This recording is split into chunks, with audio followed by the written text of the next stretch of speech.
Hello दोस्तों, नमस्कार। स्वागत करता हूं आज आपका फिर से एक बार हमारे चैनल पर। दोस्तों, आज का जो टॉपिक है वो बहुत ही खास टॉपिक है और मैं आपको यकीन दिलाता हूं कि जो लोग ये कहते हैं कि मैं नेटवर्क मार्केटिंग बिजनेस नहीं कर सकता या ये मुझे समझ में नहीं आता है, तो हर एक व्यक्ति के लिए टॉपिक बहुत महत्वपूर्ण है। इस टॉपिक को मैं ले रहा हूं हमारे इतिहास से, और दोस्तों इतिहास में जो भी घटित हुआ है आप यकीन मानिए वो बिल्कुल सत्य घटित हुआ है। और इतिहास से जो हम सीख सकते हैं वह दुनिया की किसी चीज से नहीं सीख सकते। वीडियो पर आगे बढ़ने से पहले निवेदन करूंगा कि अगर चैनल को अभी तक सब्सक्राइब नहीं किया है तो प्लीज सब्सक्राइब करें। और अब आप मुझे फेसबुक पे भी फॉलो कर सकते हैं। स्मार्ट एंड ऑसम फेसबुक पे डालिए, आप मेरे पेज पे आ जाएंगे। आप वहां पर भी मुझे फॉलो कर सकते हैं, आप वहां पर भी मेरे साथ जुड़ सकते हैं। तो चलिए दोस्तों शुरू करते हैं। वीडियो का जो टाइटल आपने देखा है, यदि मूर्ख व्यक्ति भी संकल्प कर ले तो इतिहास लिख सकता है। बात बोलने में बड़ी छोटी सी है, समझने में भी छोटी है, लेकिन अगर इस बात को आप समझ गए तो आपको कभी भी कोई बिजनेस, कोई इंडस्ट्री तंग नहीं करेगी, आपको किसी भी बिजनेस में काम करने में दिक्कत नहीं आएगी। जी हाँ दोस्तों, अगर इंसान चाहे तो वह दुनिया में कुछ भी हासिल कर सकता है, किंतु अगर मूर्ख व्यक्ति भी चाहे तो वह दुनिया में कुछ भी कर सकता है। हालांकि आप मूर्ख नहीं होंगे, आप बिल्कुल समझदार व्यक्ति हो, पर मैं आपको एक मूर्ख की कहानी पर ले जाना चाहता हूं और मैं उस मूर्ख की कहानी के रूप में आपके बीच में उस बात को रखना चाहूंगा जो आपके जीवन में बहुत बड़ा परिवर्तन कर सकती है। दोस्तों, कालिदास का नाम तो आपने जरूर सुना होगा और उनके किस्से भी जरूर पढ़े होंगे। उन्होंने बहुत सारे ग्रंथ, बहुत सारे काव्य लिखे, लेकिन दोस्तों आज मैं उनके जीवन की कहानी आपके जीवन की कहानी के साथ रिलेट करना चाहता हूं। दोस्तों, विद्योत्तमा उनकी पत्नी थी, लेकिन उनकी पत्नी बनने से पहले वह एक राजकुमारी थी और उसको अपने ज्ञान के ऊपर बहुत ज्यादा घमंड था, क्योंकि उसका नाम जो है वो विद्योत्तमा था। तो मतलब विद्या में सबसे उत्तम थी, वो बहुत होशियार थी और वो होशियार होने की वजह से उसके अंदर घमंड आ चुका था। और उस घमंड में उसने एक प्रण लिया था कि जो व्यक्ति उसको शास्त्रार्थ में हरा देगा वह उसी व्यक्ति से शादी करेगी।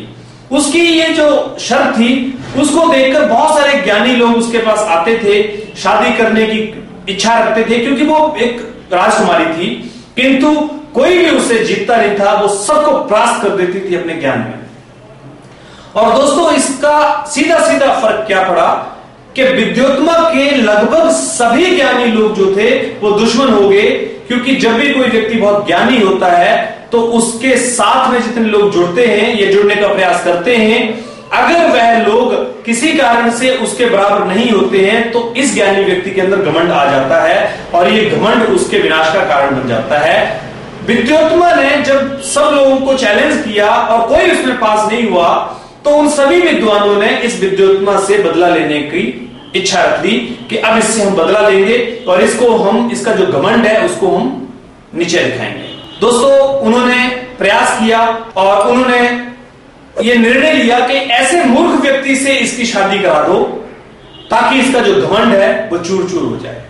उन्होंने मूर्ख व्यक्ति की तलाश शुरू करी और तलाश करते करते दोस्तों उनको एक ऐसा व्यक्ति मिला जो एक पेड़ पर बैठा था, और जिस पेड़ की टहनी पर वो बैठा था उसी पेड़ की टहनी को इधर बैठकर इधर से काट रहा था। जब उन्होंने इसको देखा तो इनको पता लगा कि वाकई में ही इससे बड़ा मूर्ख कोई व्यक्ति नहीं होता कि जिस टहनी पे बैठा है उसी को काट रहा है। तो उन्होंने उससे चर्चा की, बात की और उसको कहा कि तेरी शादी जो है वो हम राजकुमारी से करा देंगे, क्योंकि ये कालिदास थे और कालिदास एक मूर्ख और एकदम अनपढ़ और अज्ञानी व्यक्ति थे। तो जब एक अज्ञानी व्यक्ति को राजकुमारी से शादी की बात आई तो उसने कुछ संशय व्यक्त किया। तो उन्होंने कहा कि तुझे कुछ नहीं करना है, केवल चुप रहना है, मौन रहना है, बाकी जिम्मेवारी हमारी। तो उसने हाँ कर दी और उसको राजकुमारी के सामने ले जाया गया और राजकुमारी से उसकी शादी का प्रस्ताव रखा।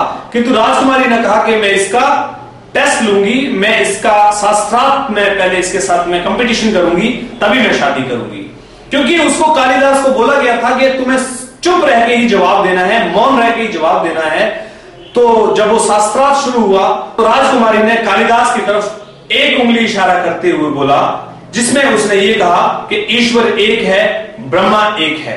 किंतु कालिदास के सामने जब ये उंगली की गई तो कालिदास को ये लगा कि ये कह रही है कि मैं तेरी एक आंख फोड़ दूंगी, तो कालिदास ने मौन रह के ही उसकी तरफ 2 उंगलियों का इशारा किया। तो राजकुमारी आश्चर्यचकित रहेगी कि 2 उंगलियां क्यों कहा गया। तो जो विद्वान थे उन्होंने ये कहा कि इनका कहने का अर्थ ये है कि ब्रह्मा के साथ साथ में मानव भी एक शक्ति है, इसलिए ये दोनों से मिलकर दुनिया बनी है। राजकुमारी संतुष्ट होगी इस बात से, और राजकुमारी को जब ये बात अच्छी लगी तो राजकुमारी ने अपनी 5 उंगलियां खड़ी करी, और जब 5 उंगलियां खड़ी करी तो उसका ये कहना था कि ये दुनिया 5 तत्वों से मिलकर बनी है। तो कालिदास ने सोचा कि वो कह रही है कि मैं तेरे को थप्पड़ मारूंगी, तो कालिदास ने उस थप्पड़ की बजाय अपनी 5 उंगलियों को इकट्ठा किया और कहा कि मैं तेरे को मुक्का मारूंगा। लेकिन बिना कहे उन्होंने जब ये दिखाया तो राजकुमारी इसको समझ नहीं पाई। तो विद्वानों ने कहा कि इनका कहने का अर्थ यह है कि 5 तत्वों से मिलकर अगर शरीर बना है तो उसको आत्मा मन बनाया है, इकट्ठे होकर एक मुट्ठी ने, एक ताकत ने। इसलिए 5 तत्वों से अगर कोई चीज बड़ी है तो वो मन है। तो ये सब चीजें जब उन्होंने बोली तो राजकुमारी संतुष्ट होगी, और राजकुमारी जब संतुष्ट होगी तो शादी का प्रस्ताव हो गया और उनकी शादी हो गई। लेकिन दोस्तों सच्चाई तो सच्चाई है, वो उसके सामने छुपती नहीं है। और पहले ही दिन विद्योत्मा को यह पता लग गया कि ये मूर्ख है, निकम्मा है। तो विद्योत्मा को बहुत ही क्रोध आया और उसने कालिदास को डांटा और कहा कि जब तक तुम योग्य नहीं बनोगे तब तक तुम मेरे पति नहीं कहलाओगे। बहुत उसकी तिरस्कार किया और उसको घर से निकाल दिया। दोस्तों ये वो क्षण था जब कालिदास ने संकल्प लिया कि वह भी ज्ञानी बनेगा और दुनिया में अपना नाम बनाएगा। वो एक संकल्प उसका जीवन में उसको महान बना गया। ये कहानी अभी और भी लंबी है, पर मैं आपको बताना चाहूंगा आपका भी एक संकल्प आपको कामयाब बना सकता है, महान बना सकता है, आपको योग्य बना सकता है। वो संकल्प कब लेंगे आप, ये आपको तय करना है। ये संकल्प जब तक आप नहीं लेंगे तब तक आपको महान कोई नहीं बना सकता। ना कोई कंपनी, ना कोई प्रोडक्ट, और ना किसी तरह का कोई सेमिनार, ना कोई अपलाइन, कोई भी आपको कामयाब नहीं बना सकता। आपको महान बनाने के लिए केवल एक संकल्प आपको अपनी आत्मा से लेना होगा, एक संकल्प आपको अपने जहन में बिठाना होगा, एक संकल्प आपको अपने जीवन में सपनों को पूरा करने के लिए बनाना होगा। जिस दिन वो संकल्प आप ले लेंगे, मैं आपको विश्वास दिलाता हूं आपके सामने कोई मुश्किल नहीं आएगी। लोग कहते हैं मुझे बिजनेस समझ में नहीं आता है, लोग कहते हैं कि मुझे मीटिंग में जाकर भी समझ में नहीं आता है। दोस्तों एक ही कारण है, आपके पास कोई संकल्प नहीं है। आप अपना संकल्प बना लीजिए। वो संकल्प जिस दिन आप बना लेंगे आपको सब कुछ अपने आप समझ में आना शुरू हो जाएगा। आपका संकल्प होते ही आप महान बनने की रास्ते पर चल पड़ेंगे। अगर वीडियो आपको पसंद आया हो तो लाइक करिए, शेयर करिए और चैनल को जरूर सब्सक्राइब करिए। बहुत बहुत धन्यवाद आपका। मिलते रहेंगे इसी तरह से नए वीडियो के साथ में। Thank you very much.